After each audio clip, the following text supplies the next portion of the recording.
and welcome to the Dynamic Duel podcast, a weekly show where we review superhero films and debate the superiority between Marvel and DC by comparing their characters in stat-based battle simulations.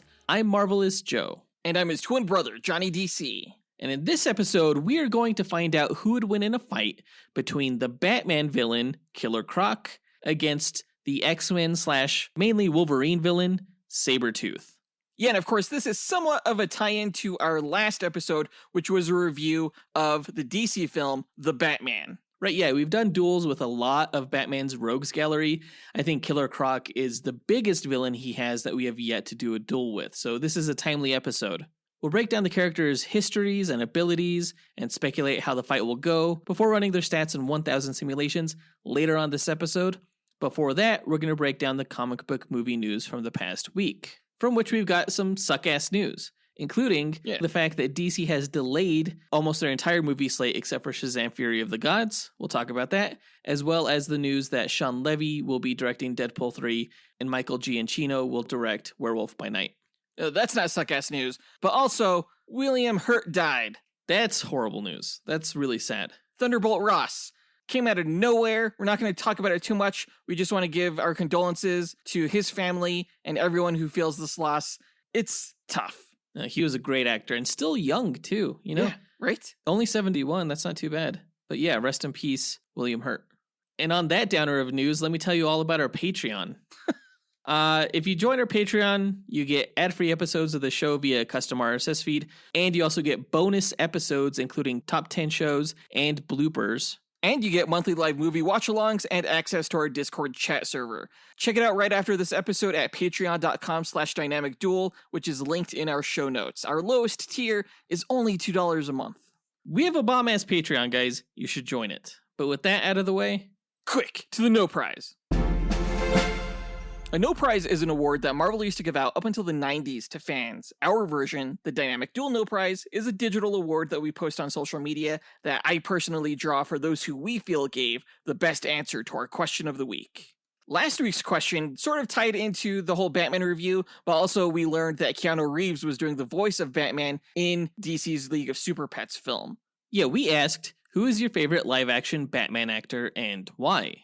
Got a myriad of answers here. Let's go ahead and break down our honorable mentions as well as our No Prize winner. Our first honorable mention goes to Brandon Estergaard, who said, "Hey guys, I'm going to have to give this one to the one and only George Clooney." Just kidding. No way. I have to give it to Michael Keaton. Love his version of Batman. Love that version of Gotham. And, the Tim Burton scores. It's perfect. Yeah, the score in the Tim Burton films done by Danny Elfman is pretty friggin' perfect. I still get chills when I listen to it. And Michael Keaton is, the Batman for an entire generation of fans. Mostly Gen X and early millennials, but yeah. The guy introduced serious Batman to audiences, and Michael Keaton has always had this very intense demeanor about him that I think really resonates with a lot of people. It's not just nostalgia-based. He's genuinely a good Bruce Wayne and Batman. And I'm sure a lot of people are excited that he will be returning in the Flash movie. Yeah, I can't wait to see him in the cowl again. I'm going to lose my shit, for sure. Guaranteed. Our next honorable mention goes to Chumnu, who said, "Hello, Chumnu says, Christian Bale, obviously, because he was able to portray, a lot of subtleties, I think. And, his facial expressions, most of the time, pretty accurate with, how artists draw Batman, I think. And yeah, he has a lot of accolades under his belt, and he's able to capture the essence of Batman." Swallow your food before you answer. Yeah. But no, thank you so much, Chumney, for answering. Yeah, Christian Bale, like Michael Keaton, was a Batman for an entire generation. Yeah, totally. And I think of all of the actors who have played Batman in live action, he is the best actor out of all of them. Like a true thespian. Well, so is Robert Pattinson. But even more so. Christian Bale is more accomplished, I would say, And he starred in some of the best Batman movies we've ever had. Yeah, totally. Good answer, Chumnu. Our final honorable mention goes to Jacob Bell, who said, "Hey guys, this is Jacob Bell. I think as much as I love Ben Affleck in the role and would have loved to have seen his solo movie with Deathstroke. I think I got to go with Pattinson. I mean, I was so excited for his casting when it came out, and he was my pick. And I just think he played the character of Batman better than any actor has played him, and I'm so excited for what we're going to get in the future. So Robert Pattinson for me. I don't know if he played him the best, but he definitely played him the most realistic. He played my favorite version, I think, of the character so far. The most interesting version, I think, by far. Now, I had the benefits of not having seen any of the Twilight movies when he was announced as Batman. A lot of people, had difficulty getting sort of past that role of his. I think he did a tremendous job in the role as Batman. Yeah, especially as Matt Reeves characterized him, for sure. Definitely a new thespian for a new generation. Great answer, Jacob. We want to give a quick shout out to Miggy Matagian, Benjamin, and Lak Shtangi for also taking the time to visit our website and leave us an answer for the question of the week. Thank you guys so much. But the winner of this week's No Prize goes to Dustyn Balcom, who said, Hi, Dynamic Duel, Dustyn Balcom here. My favorite live-action Batman would be Ben Affleck's. I just really like older Batman who's later in his career, knows what he's doing, but also struggles with the loss of his partner in Robin, and so you see him kind of go off the deep end a little bit, and I just thought that was a really interesting take on the character. Yeah, Pattinson may be the most interesting Batman and Bruce Wayne, but I think that Ben Affleck is to this date the most comics accurate version of the character. Oh, for sure. And that, applies to both Batman and Bruce Wayne, I would say. I think most people liked Ben in the role once they actually saw him in the role. And I'm not going to lie, I still really miss him. Even though we got a great film in The Batman, I'm still really, really excited to see Ben return to the role in the Flash movie. Especially considering that he said in interviews that he feels like he didn't really nail the character until The Flash. Oh, that's interesting. Yeah. Because I don't think his role is very substantial in that film. Who knows? It might be. It might be more substantial than we think. Yeah, but too bad that movie got delayed again. But with that said, let's go ahead and move into the news segment. Congrats again to Dustyn Balcom for winning this week's No Prize. If you, the listener, want a shot at winning your own No Prize, stay tuned to later on this episode when we'll be asking another question of the week. And now that that's done, on to the news.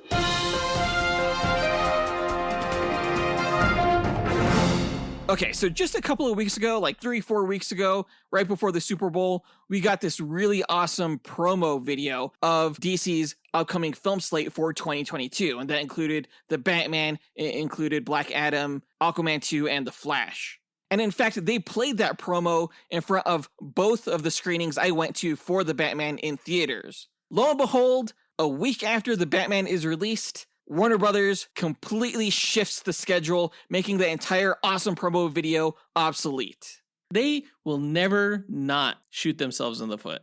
It seems that way, because Aquaman 2 and The Flash have been pushed back to next year. The Flash movie is moving to June 23rd, 2023, and Aquaman 2 is coming out March 17th, St. Patrick's Day of next year. Black Adam has also been pushed from its release date in July of this year to October 21st. So it's like a Halloween type movie. Honestly, that's not a bad place for it, considering there's so many costumed adventurers for it, and DC traditionally has a pretty good history of releasing films in October, like The Joker. The Joker was a $1 billion film that was released in October. Interestingly enough, Shazam! Fury of the Gods, which was supposed to come out after The Flash and Aquaman, has been moved to this December 16th. I am glad, actually, that we get that closer to Black Adam. The whole Black Adam Shazam universe, I feel like, should have been more closely tied together. So this kind of does that. You know what's interesting is that Black Adam might still be in some theaters by the time Shazam comes out, so you might be able to see them back to back. Oh, I'm going to do it now. That is happening.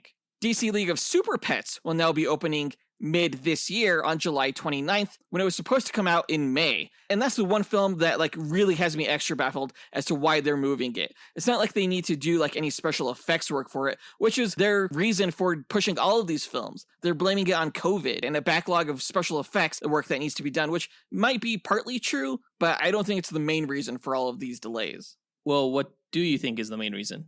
I think this all has to do with Discovery's acquisition of Warner Media. From what I've read, Discovery is setting themselves up to have a good year this year and a better year next year with their tentpole films of Aquaman and The Flash, who are arguably more popular and potentially more successful than the Shazam family characters. That doesn't explain the League of Super Pets move, though. Exactly. I mean, not that I'm aching for this film, but at least release something on time. I'm all for movies like Aquaman and Flash having a little bit more time to really get those special effects polished. But what really confuses me was that The Flash was supposed to come out before Shazam and Aquaman. And based on what we've heard, The Flash is really supposed to shake up the DCEU. And we were going to see the ramifications of that possibly in films like Aquaman, like Shazam. But now with this move, putting Flash in the back, it almost feels like, were the ramifications of The Flash really going to be that substantial across the other DCEU movies?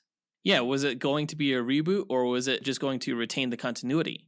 Or was it a big nothing burger? You know, was it just something just to set up the Batgirl film? Which I'm sure is going to be delayed to next year as well, considering, you know, has Michael Keaton in it. We haven't heard news of that, but I'm sure that's going to happen.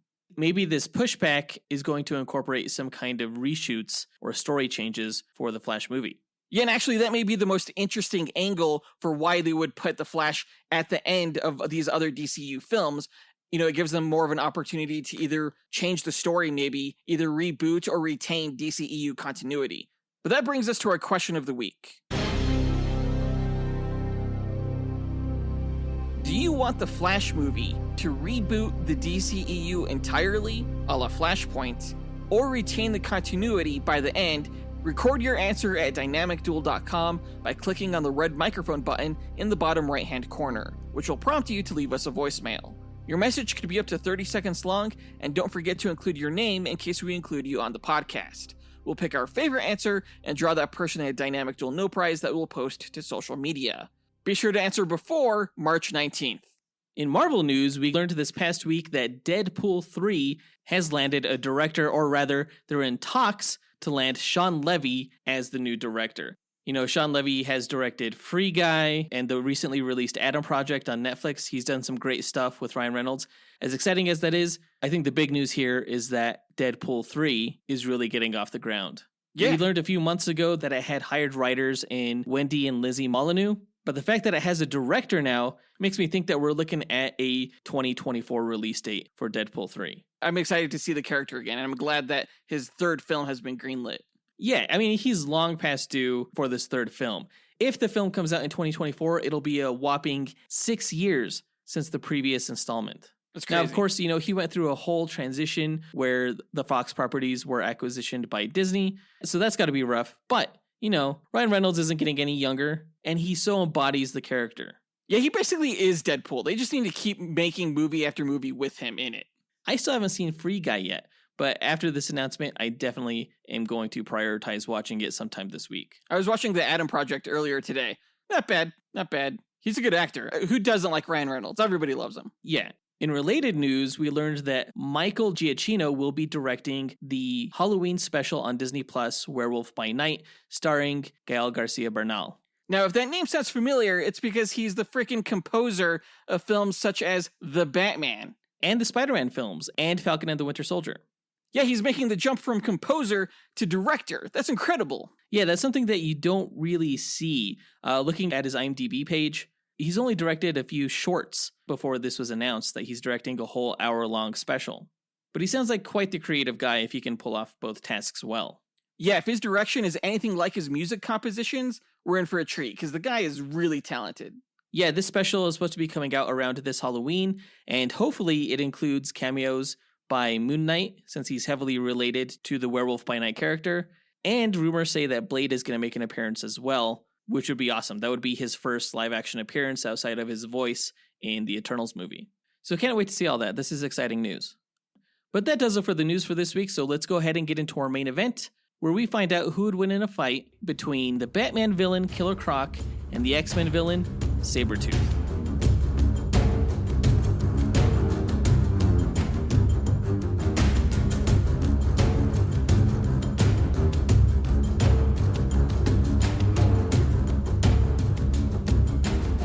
Alright, Killer Croc versus Sabretooth. Again, this is a tie-in episode to our Batman review in our last episode, because Killer Croc is a major player in Batman's Rogues Gallery. Now, as we said in our last episode, a lot of people were excited for us to pit Killer Croc versus the Lizard, the Spider-Man villain. But those people may not be aware of the power disparity between Killer Croc and the Lizard. The Lizard is in fact stronger than Spider-Man, able to lift 12 tons, whereas Killer Croc is only about 1/6 as strong, able to lift 2 tons. Yeah, plus he's not as smart as the Lizard. There was no way Killer Croc was going to win that duel. Yeah, so when we were thinking of a replacement, I was like, Killer Croc has sharp claws and powerful jaws and a healing factor and enhanced strength. Sabretooth has all of those things, And I was sold, because Sabretooth is a pretty cool villain, and I've always wanted to do a duel with him. So yeah, I figured, like, a really powerful crocodile going up against a Sabretooth tiger, that's something I never knew I've always wanted to see. But don't worry, Lizard fans, we will one day include him in a duel, and it'll be awesome. Now, if you've never listened to one of our duel episodes before, the way we determine a winner between these two characters is by running 1,000 Monte Carlo simulations using their statistics. Now, a Monte Carlo simulation is a probabilistic model used to determine outcomes through random sampling. And in our case, it randomizes statistics along a normal distribution, which is a bell curve, as a way to simulate the many variables that can occur during battle. The stat parameters we use are based on the official Marvel Power Grid, and we use that criteria to extrapolate the DC character stats. We've included some additional stat categories of our own, such as range, damage potential, versatility, and perception, in order to create a more complete and robust simulation. Running these 1,000 simulations gives us a percentage of wins for each character, and we declare the one with the higher percentage to be the ultimate victor, considering that they're more likely to win any given battle.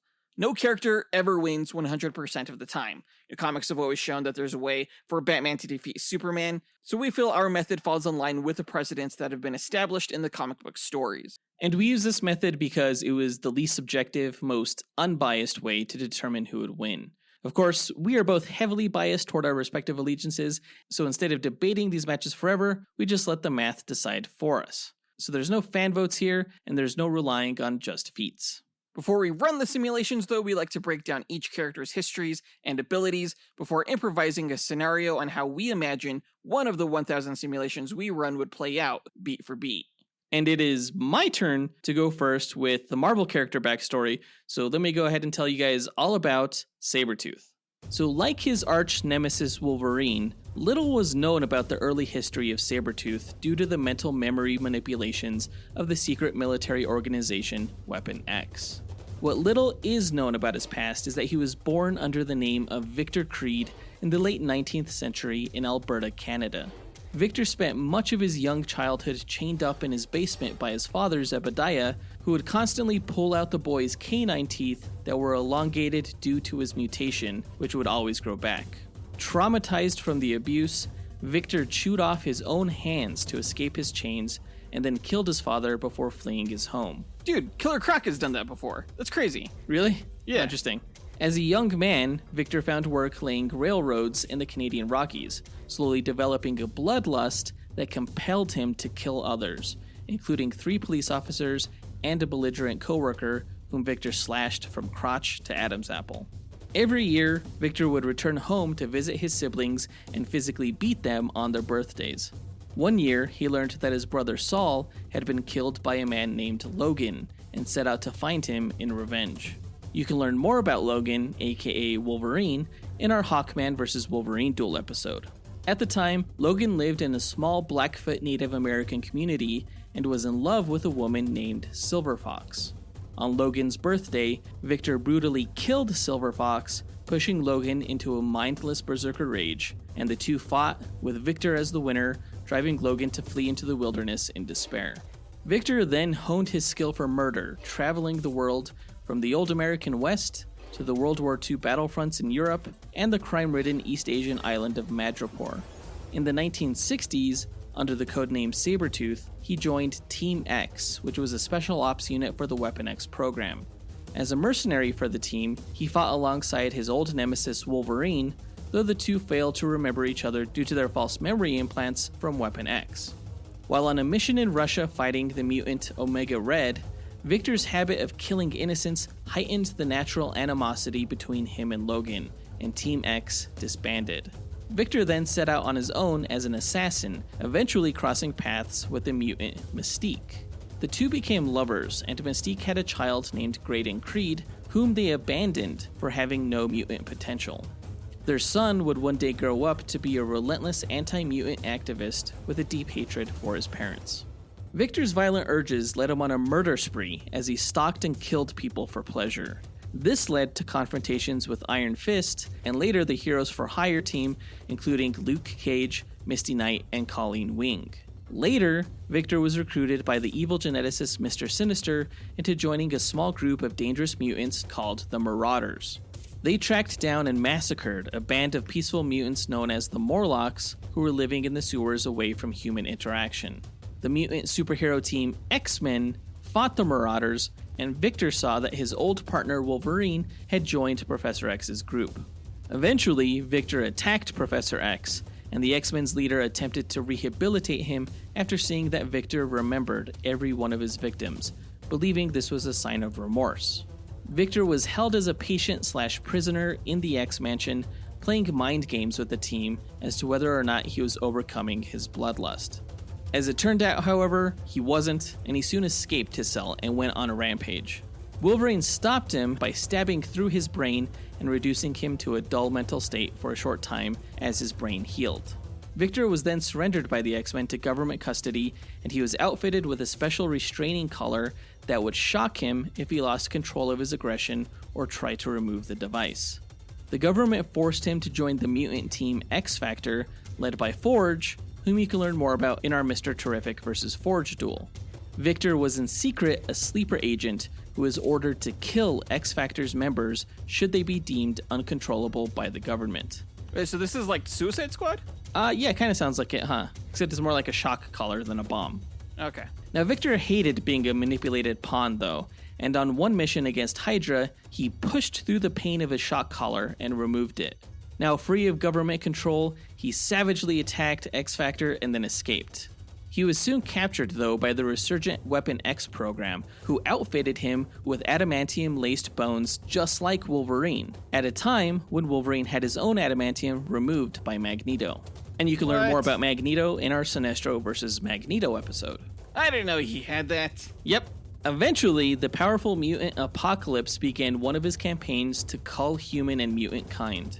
Apocalypse selected both Victor and Wolverine as candidates for his Horsemen of Death, forcing them to fight for the title.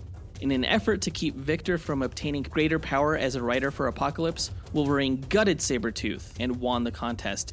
As a result, Apocalypse stripped Victor of the adamantium from his bones and grafted it onto Wolverine, leaving Victor for dead.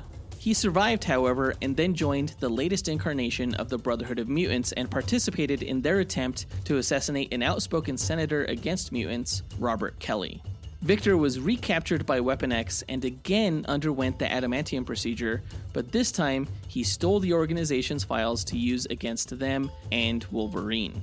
Eventually, the Victor and Wolverine feud led to the woods where Silver Fox's old cabin was, and the two fought.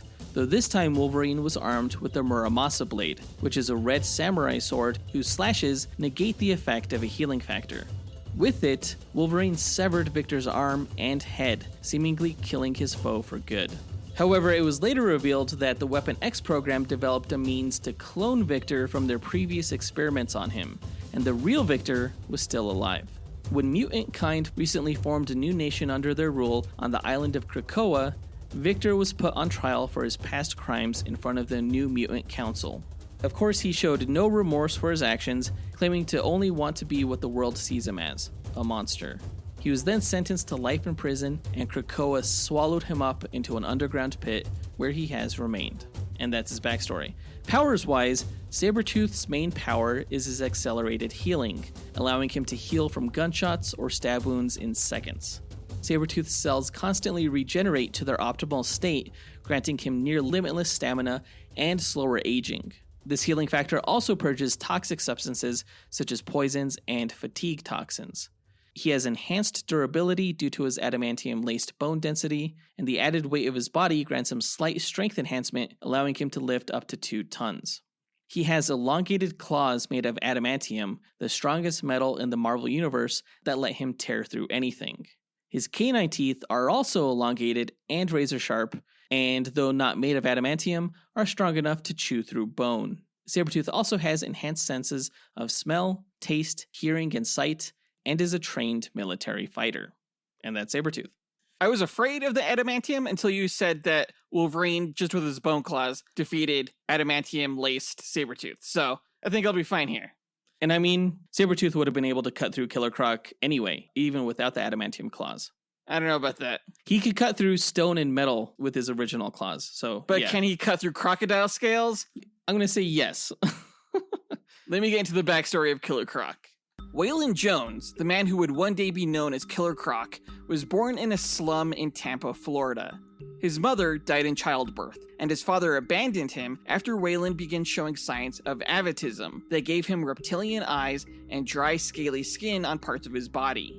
Raised by an alcoholic aunt who would make him scrub off his scales until he bled, Waylon was teased and abused by everyone in his life growing up. Waylon eventually killed his aunt, after which he fled and joined a traveling carnival where he made some money as a sideshow strongman named Killer Croc who wrestled alligators. The carnival owner cheated him, however, and after biting off the owner's hands, Killer Croc made his way to Gotham City, where he learned that there was more money to be made in crime than as a carny.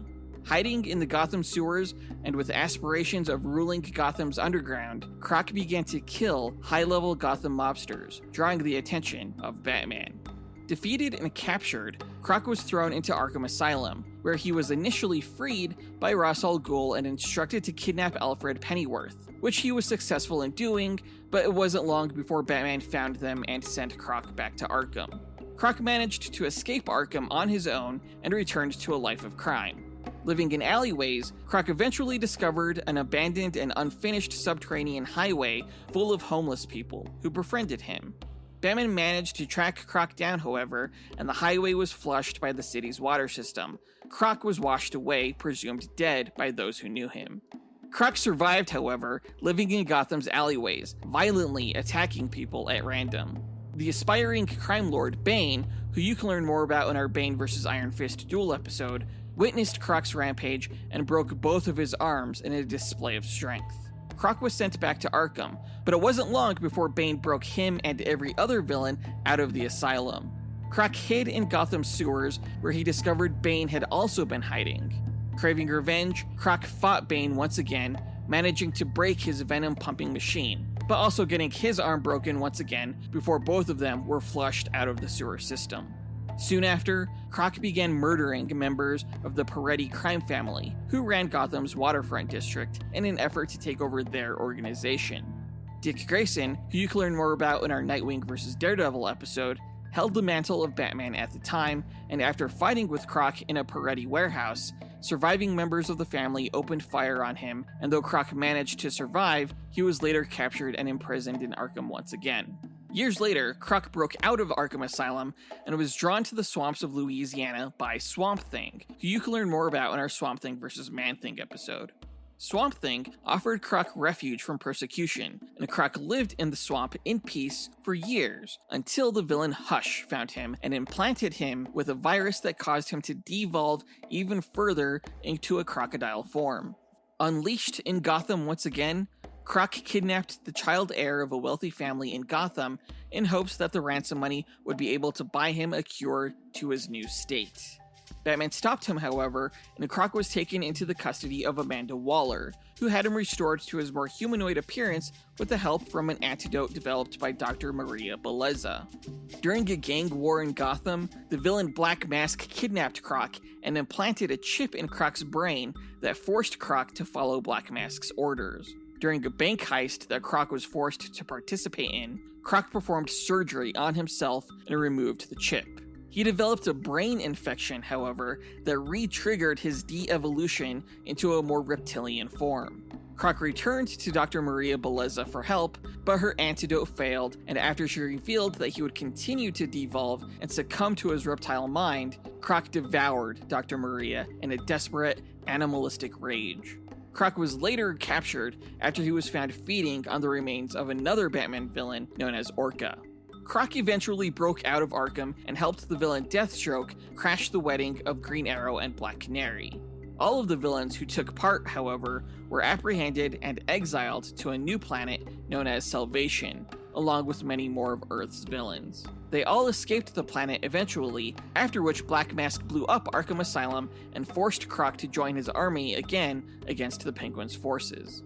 In post-Flashpoint continuity, Croc's origin remained largely the same. In the War of Jokes and Riddles, which was a war between the Joker and the Riddler early in Batman's career, Croc sided with the Riddler, though Batman managed to bring down both sides. In a war between Arkham's inmates and Blackgate's prisoners, led by Scarecrow and Bane respectively, Croc sided with the Scarecrow.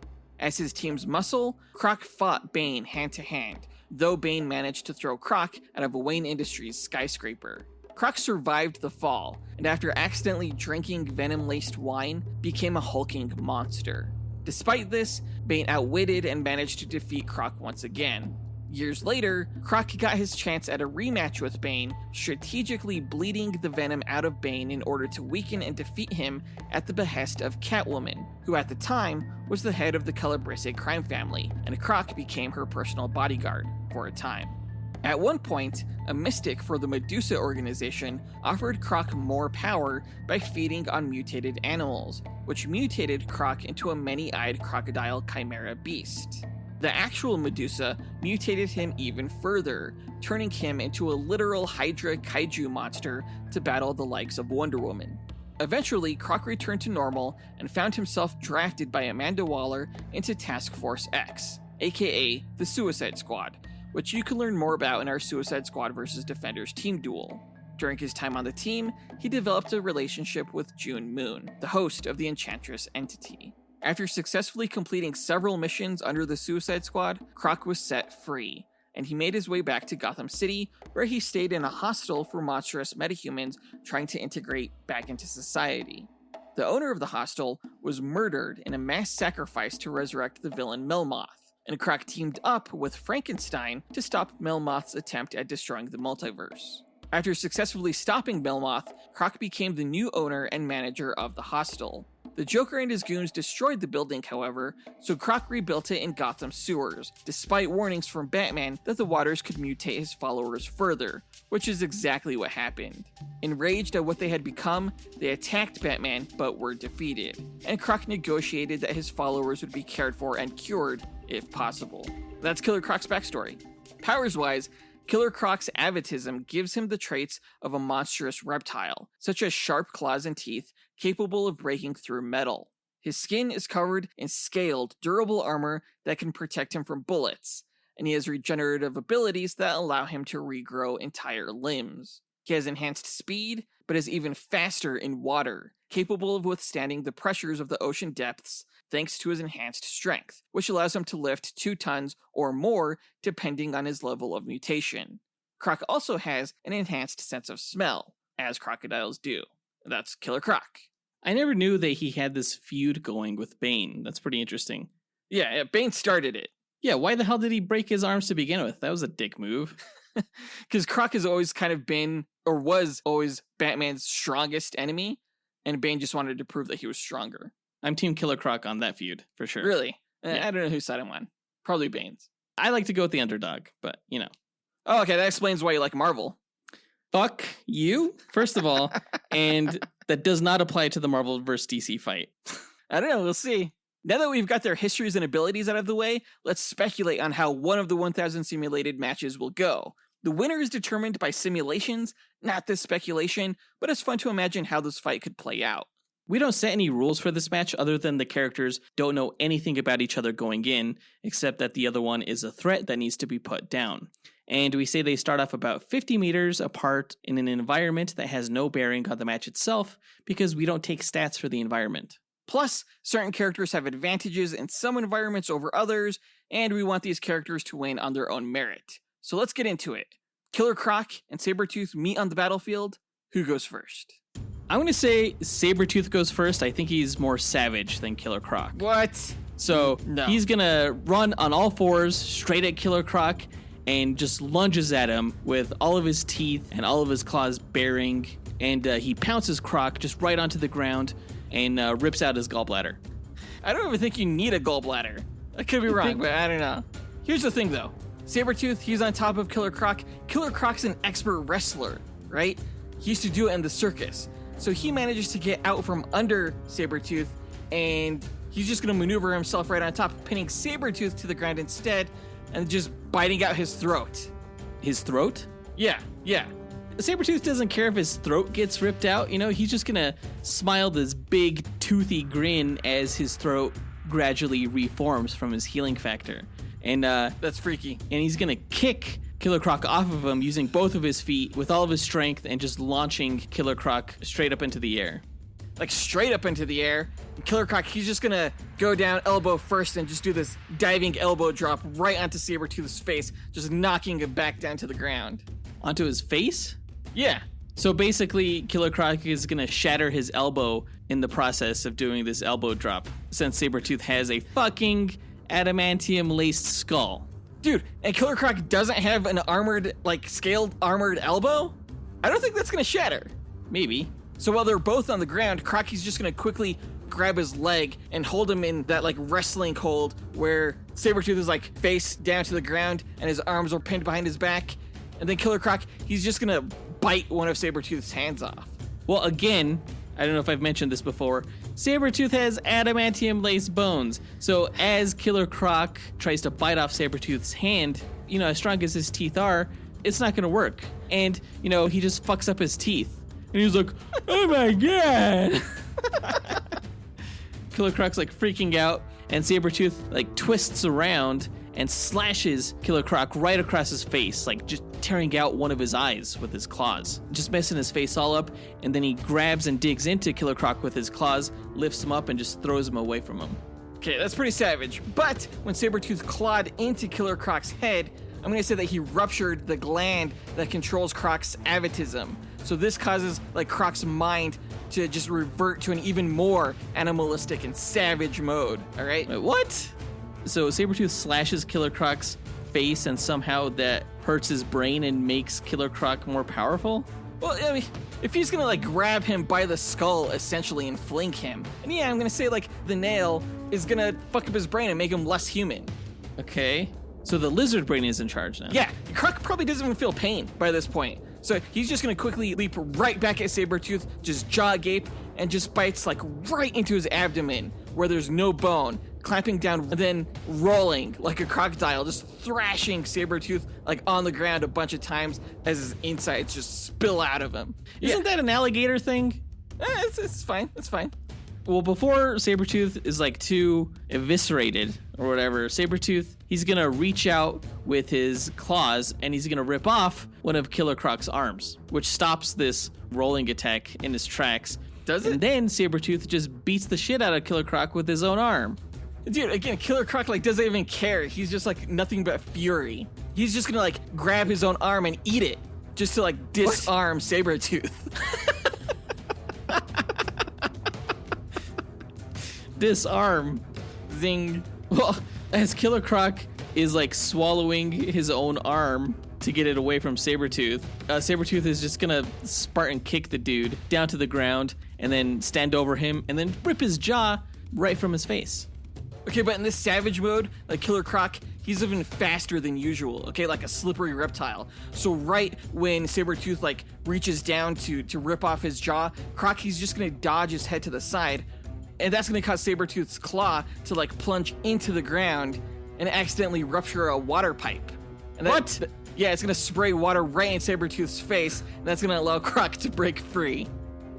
Since when? We don't know the environment that they're fighting in. I'm pretty sure it's not fucking outer space, all right? Even if they're fighting in the woods, you don't know what kind of infrastructure is under there. They could be by a house with plumbing or a street with a water main. You don't know. Well, neither do you.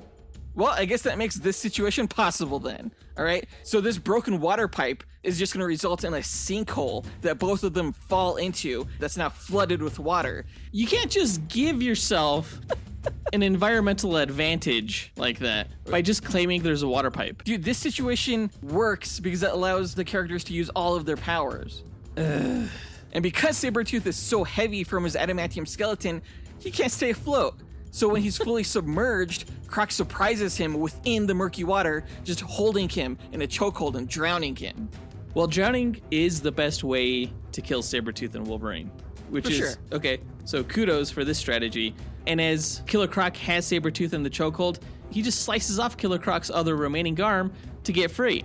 Wait, so you're saying Killer Croc is armless now? Yes. And does Killer Croc breathe underwater? How does that work? I don't think he does. Like a crocodile, he has to come up for air. But he can hold his breath for a really long time. Like way longer than Sabretooth. Well, Sabretooth shoves his hand into Killer Croc's chest, rupturing one of his lungs, Okay. which will force Killer Croc to swim up to the surface, and Sabretooth just grabs a hold of his leg, thereby hitching a ride to the top. Okay, I mean, but like as Croc is kicking towards the surface, he's gonna feel Sabretooth holding on to one of his legs. Killer Croc has claws on his feet as well as his hands, right? So he's just gonna take his clawed foot on his other leg and he's gonna slash Sabretooth's wrist tendons, causing him to let go and just sink back to the bottom. This is a violent match.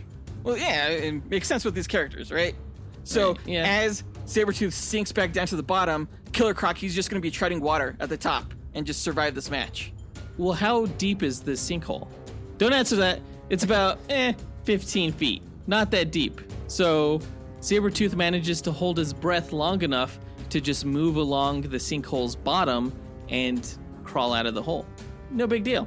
Okay, but Croc is gonna be waiting for him, right? So as Sabretooth is like lifting himself back onto land, that's when Croc just like rips off Sabretooth's face and then just like sucks his brains out through his nasal cavity like an oyster. And that's just gonna prevent Sabretooth from regenerating fast enough for Killer Croc to eat the rest of him. Sabretooth, he's just gonna go through Killer Croc's digestive system, become poop. That's how this match ends. Sabretooth is poop. He sucked his brain out of his nose? Yeah. That's... Where did you get that from? That's fucked up. I figured the only way that you could stop Sabretooth from regenerating was by taking out his brain. And since it's encapsulated in the adamantium skull, go through the nose. Why not? Ugh. That's rough. Okay, so he eats Sabretooth's brain and then eats the rest of Sabretooth Yes. before he could heal. Right. Except that Killer Croc is like a fucking animalistic slob when he's eating, right? So he's gonna accidentally eat one of Sabretooth's adamantium-laced bones. And this thing will fuck up your insides. You know, it absolutely wrecks Croc's digestive system from his throat to his butthole. The whole thing is just sliced to shreds, you know? And Killer Croc, he's just gonna die pathetically on the toilet or the sewer. You know, same thing. Sewer is like a toilet. So it's just a sad death. And eventually, Sabretooth regenerates from the remains and wins this match. I don't know if that counts because, like, Killer Croc has been the winner for hours if he dies shitting, you know? He could probably just regenerate from that anyway.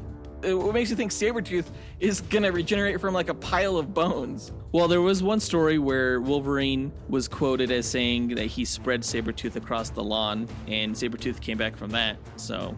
Okay. Or, you know, we could just say that as Sabretooth crawled out of the hole, he just decapitated Killer Croc. You know, that works too. But either Sure. way, we're going Yeah. to find out which scenario happens after inputting the stats on these characters and running their simulations. So let's go ahead and get to that. We'll be right back. For all of the matches that we've ever done, like, for this podcast, This was the grossest, right? yeah, for sure. I got a little queasy for a second there. Hopefully it wasn't as hard to listen to as it was to imagine.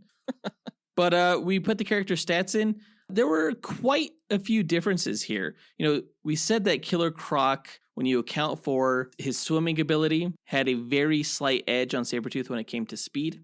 As well as strength, considering the fact that his baseline strength is about the same as Sabretooth's max. You know, as Killer Croc continues to mutate, he becomes stronger. So we gave him the slight edge in strength. But Sabretooth got the advantage in durability for sure, because not only does he have a more advanced healing factor, he also has the unbreakable skeleton. And since Sabretooth has military trained fighting skill, he was a better fighter than Killer Croc, who's more of a brawler. Sabretooth also got the edge when it came to intelligence, just barely. Mainly because he's lived a lot longer than Killer Croc and just knows a lot more. Yeah, he has over a century's worth of experience and is quite cunning. So with all these stats accounted for, who do you think is going to take this one home? It pains me to say that I feel like Sabretooth came out on top here. just accounting for the number of categories in which he barely edged out Killer Croc stat-wise. Now, interestingly enough, our Instagram followers gave the win to Killer Croc. 51% of them voted for him to take the win over Sabretooth. I blame that, though, on your misspelling of Sabretooth. You spelled it S-A-B-E-R instead of S-A-B-R-E. So they probably didn't know who they were voting for, you know. Obviously, they meant to vote for Sabretooth. I mean, there's a photo of Sabretooth on there, so I don't know if I buy that reasoning. Well, let's find out the winner. After running 1,000 Monte Carlo simulations, the winner between Killer Croc and Sabretooth is Sabretooth. Of course. By how much? Well, out of the 1,000 matches, Sabretooth won 611, or 61.1% of all the simulations, whereas Killer Croc only won 389, or 38.9%. So it's roughly like 3/5 of the time that Sabretooth wins. Well, that sucks. But okay, give me the percentage that Sabretooth wins when they're fighting in water, motherfucker. We don't take stats for the environment. I can't answer that question. Well, guess what we need to start doing? Putting them in environments that favor DC characters? Yes, because I guarantee you, Sabretooth is not coming out on top in any water-based environment. And I guarantee you that Killer Croc is not coming out on top in any land-based environment. So what can you do? We'll say that 3/5 of the time it's on land and 2/5 it's on water, I guess. And that's how it played out. There you go. But dude, the Earth is like mostly water. Come on. So stupid.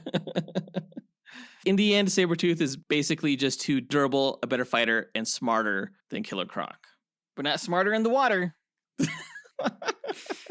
But that does it for this duel. Let us know what you thought about the results by writing to us at dynamicduelpodcast@gmail.com or by visiting us on Facebook, Instagram, or Twitter. You can find links to all of our accounts by checking out our show notes or visiting our website, dynamicduel.com. And on our site, you can also find a link to our Patreon page where we offer ad-free episodes of the show via a custom RSS feed, bonus content, including top 10 episodes and bloopers, monthly live movie watch-alongs, collectible pin sets, and access to our Discord server.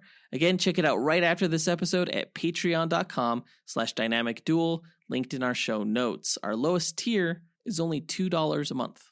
Our next episode is going to be a duel.